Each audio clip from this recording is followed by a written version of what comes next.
Over 1,100 jobs. And by the way, that number is going to go up very substantially as they expand this area, this plant. So the 1,100 is going to be a minimum number.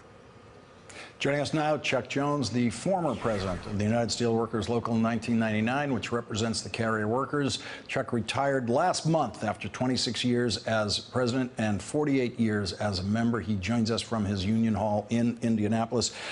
Chuck, these 7 months since the president was there, the official word has come to the people being laid off. Do all the individual workers who know they're going to be laid off now know that, and are they now able to plan for that?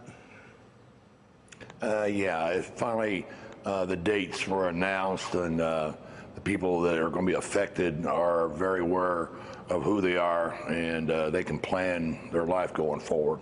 Is there a different feeling out there now about then President-elect Trump's visit to the carrier plant?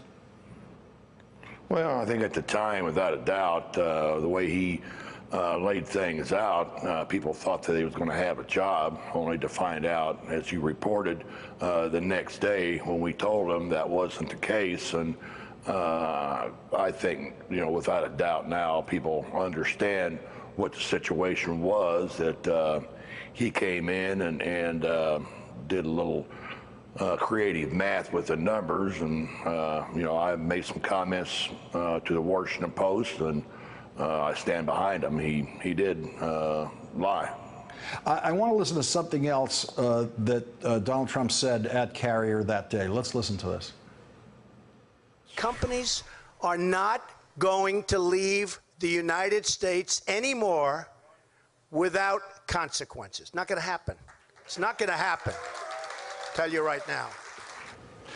Chuck, that was the tough guy talking. There are going to be consequences. Carrier's not going to be able to do anything with these jobs. Any consequences that Carrier is suffering?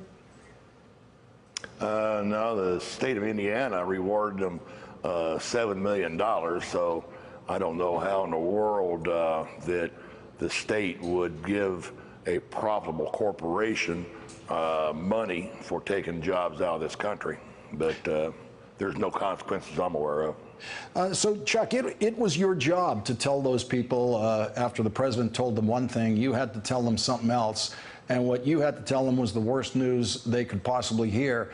How did that conversation go when you had to tell the workers that? Well, people were surprised. For the most part, there wasn't any reason to not believe us. But, when you got the president-elect, telling them one thing, and then all of a sudden the next day we're telling them another. They were definitely, in a dilemma where they finally went to the company, and company verified what I had said and what the union officials had said as being the right numbers. Chuck Jones, thank you very much for joining us tonight. I really appreciate it. Hey there, I'm Chris Hayes from MSNBC. Thanks for watching MSNBC on YouTube. If you want to keep up to date with the videos we're putting out, you can click subscribe just below me, or click over on this list to see lots of other great videos.